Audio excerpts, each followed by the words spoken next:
স্বাগত আরেকবার খাতুনগঞ্জ থেকে মুক্তিযুদ্ধে। আজ আমরা আলোচনা করছি মুদ্রানীতি নিয়ে। এই নিয়ে আলোচনা করতে আমার সাথে স্টুডিওতে রয়েছেন পলিসি রিসার্চ ইনস্টিটিউট বা পিআর এর নির্বাহী পরিচালক ডক্টর আহসান এইচ মনসুর এবং ম্যাক্স গ্রুপের ব্যবস্থাপনা পরিচালক নেসার এম খান। জনাব খান এবং জনাব মনসুর, আপনাদেরকে স্বাগত জানাচ্ছি আরেকবার।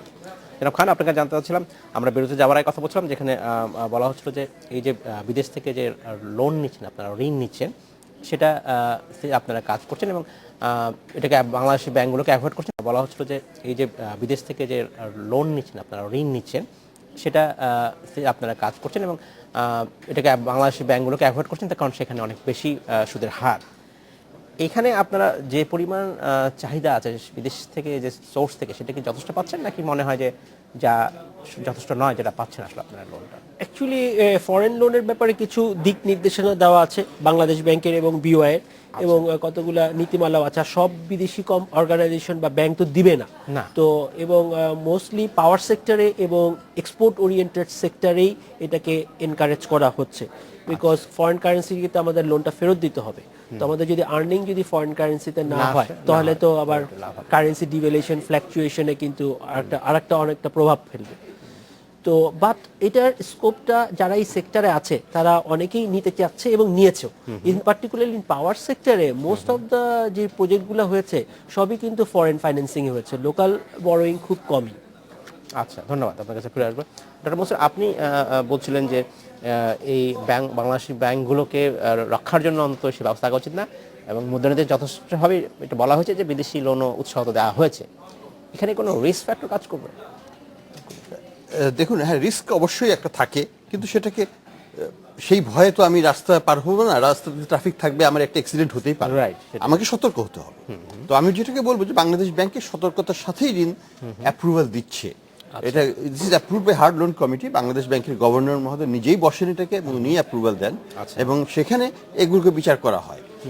এ পর্যন্ত আমাদের মাত্র $5.5 বিলিয়ন ঋণ অ্যাপ্রুভাল দেওয়া হয়েছে, কিন্তু সবাই কিন্তু পাচ্ছে না। আচ্ছা, মোটামুটিভাবে দেখা যায় যে 30-35%-এর মতো ডিসবার্সমেন্ট হয় অ্যাকচুয়াল অ্যাপ্রুভালের, এবং তার মধ্যে থেকে এখন পর্যন্ত আউটস্ট্যান্ডিং আছে $2.2 বিলিয়ন বা $2.3 billion, which is about slightly over 1% of GDP.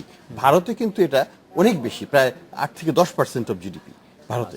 তো পৃথিবীর অন্য সব দেশে কিন্তু borrowing from abroad by the domestic private sector, এটা কিন্তু একটা বড় চ্যানেল অফ ফাইন্যান্সিং।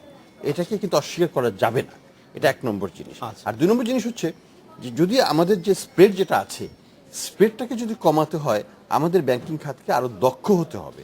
তাদেরকে নিজেদের সেই চেষ্টাতে তাদের লোন লস কমিয়ে, তাদের এফিসিয়েন্সি বাড়িয়ে, অন্য দেশ যদি 3%-এর নিচে রাখতে পারে, আমরা কেন 5-6%-এ যাব? এই অদক্ষতা তো আমাদের ব্যক্তি খাতের উদ্যোক্তারা দিতে রাজি হবেন কেন, বা আমাদের সরকারই বা কেন এটাকে টলারেট করবে?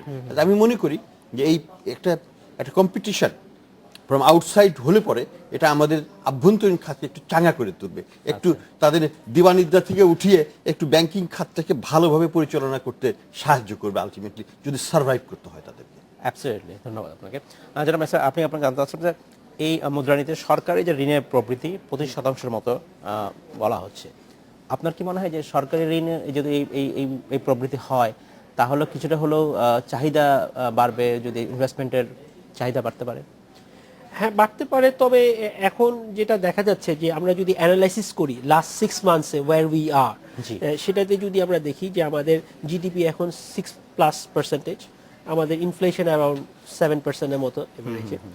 আমাদের যে অ্যানুয়াল ডেভেলপমেন্ট প্ল্যান যেটা গভর্নমেন্টের ছিল, তার অ্যাবাউট 21% কিন্তু আমরা গত 5-6 মাসে অ্যাচিভ করেছি।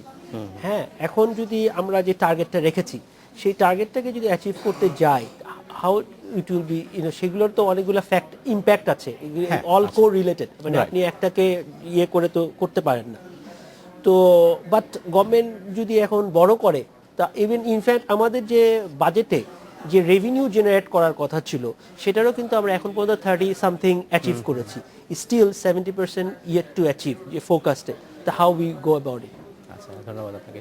যারা মনসুর, বাজেটে জিডিপি লক্ষ্যমাত্রা ধরা হয়েছিল 7.3% ধরা হয়েছিল, কিন্তু বাংলাদেশ ব্যাংকের গভর্নর সেদিন মুদ্রানীতি ঘোষণা দিনে বলেছেন যে এটা 6.5 থেকে 6.8%-এর মধ্যে হবে। আপনার কি মনে হয়? হ্যাঁ, বাজেটে 7.3 যেটা ছিল সেটা হ্যাঁ। ছিল খুবই উচ্চ বিলাসী, খুবই চলে আসে এটা নিয়ে কোনো সন্দেহ নেই। আর বর্তমান প্রেক্ষাপটের সাথে সেটা সাংগতিকপূর্ণ ছিল না। এবং সরকার এমন কোনো নতুন উদ্যোগ এই অর্থ বছরে নেয় নাই যেটা এই ধরনের কর্মযোগকে সাপোর্ট করার মতো। আচ্ছা, তো সব মিলিয়ে আমি বলবো বাংলাদেশ ব্যাংক যেটা করেছে, ডাউনওয়ার্ড রিভিশন যেটা করেছে সেটা পার্শিয়ালি বাস্তবসম্মত। কিন্তু গভর্নর সাহেব যেটা বলেছেন যে বর্তমানে যে প্রেক্ষাপট তাতে এই 6.5 থেকে 6.8 কিন্তু হওয়া সম্ভব নয়। সেটা কিন্তু উনি ইঙ্গিত দিয়েছেন, যেখানে একটা কালো মেঘের ছায়া জি, এসেছে। জি, উনি এটা সেটাই বলেছেন, বলতে উনি চাচ্ছেন। বলেছেন। এবং আমাদের ধারণা যে এই যদি চলতে থাকে আগামী 5 মাস এইভাবে, তাহলে কোনো মতেই আমরা 5% অর্জন করতে পারলেও আমরা নিজেদেরকে ভাগ্যবান মনে করব। কারণ এই পরিস্থিতিতে যেখানে দেশের চলাচল ব্যবস্থা, যোগাযোগ ব্যবস্থা ভেঙে পড়ছে, পাবলিক যোগাযোগ মানে ট্রান্সপোর্টেশন, আমাদের সেই ক্ষেত্রে এই ধরনের লক্ষ্যমাত্রা অর্জন সম্ভব হবে না। আমাদের কৃষকরা তাদের দাম পাচ্ছে না, তাহলে ভ্যালু এডিশন কোথা থেকে হবে? আমাদের গার্মেন্ট খাতের অর্ডারগুলো যদি বাইরে চলে যায়, তাহলে আমরা কোথা থেকে গার্মেন্ট খাতের আমরা প্রবৃদ্ধি অর্জন করব? প্রথম 6 মাসে প্রবৃদ্ধি হয়েছে এক্সপোর্টে মাত্র 1%। তাহলে কিভাবে আমরা সাধারণত এই ক্ষেত্রে প্রবৃদ্ধি হওয়া উচিত 13, 14, 15%, সেখানে আমরা পেয়েছি 1%। তো সেটা দিয়ে তো কিভাবে আমরা 5 বা 6% আমরা অর্জন করতে পারবো এই বছর, সেটা আমাদের কাছে অন্তত অ্যারিথমেটিকে এটা আমরা দেখতে পাই না। ধন্যবাদ জনাব নেসার। সরকার মূল্যস্ফীতি বলার লক্ষ্যমাত্রা ধরা হয়েছে 6.5% থাকবে বলে বাংলাদেশ ব্যাংক মনে করছে। এখানে মূল্যস্ফীতি যদি আসলে কমে তাহলে তো আবার ইনভেস্টমেন্টের কথাও আসবে, সেখানেও হয়তো গ্রোথটা কমে যাবে। এই যে একটা ব্যালেন্স থাকা দরকার, মূল্যস্ফীতিও সহনীয় থাকবে, আবার পর্যাপ্ত ইনভেস্টমেন্ট, প্রয়োজনীয় ইনভেস্টমেন্টও হবে। সেক্ষেত্রে আপনার কি মনে হয় যে সেই জায়গাটা ব্যালেন্সটা কি আসলে মানা যাচ্ছে কিনা, সম্ভব হচ্ছে কিনা? এখন তো অ্যাকচুয়ালি ভেরি ডিফিকাল্ট প্রশ্ন আপনি যেটা করে ডক্টর মনসুর অলরেডি শেয়ার করেছেন যে বর্তমান পরিস্থিতি, পারিপ্রেক্ষিক অবস্থা, এখানে কোনো কিছুই মানে কমেন্টস করাটা মানে ডিফিকাল্ট হবে। হ্যাঁ, তবে অনুকূল পরিবেশ যদি থাকে, সবকিছু যদি ঠিক থাকে, ইয়েস ইট ইজ পসিবল। আচ্ছা, সম্ভব। সেটা সম্ভব। আপনার কি মনে হয় ডক্টর মনসুর, যে মূল্যস্ফীতির কথা যে লক্ষ্যমাত্রা ধরা হয়েছে সেটা কি আসলেই বাস্তবসম্মত মনে হচ্ছে কিনা? মূল্যস্ফীতি 6.5% ধরা হয়েছে। হ্যাঁ, অলরেডি এই মাসের মূল্যস্ফীতি, ডিসেম্বরের মূল্যস্ফীতি হয়েছে 6.1। আচ্ছা, কাজে আমরা অলরেডি কিন্তু এক্সিট করেছি। আচ্ছা, সেই জন্য আমি কিন্তু আমার ব্যক্তিগত অ্যাডভাইস টু বাংলাদেশ ব্যাংক ছিল যে আরো একটু অ্যাম্বিশিয়াস হতে, মূল্যস্ফীতি 6.5 থেকে কমিয়ে এটাকে 6 নামিয়ে আনুন বা 5.5 নামিয়ে আনুন, এবং এন্ড পিরিয়ডে জুন মাসে যে 5.5 অ্যাচিভ করুন, তাহলে পরে আমরা বলবো যে আমরা আরো দক্ষভাবে এইটাকে ট্যাকেল করছি। আমার কথা হলো যে ভারত কিন্তু খুব অ্যাগ্রেসিভলি মূল্যস্ফীতিকে কমিয়ে এখন 4-এ নিয়ে এসছে। আচ্ছা, চীনে মূল্যস্ফীতি হচ্ছে 2 থেকে 2.5%।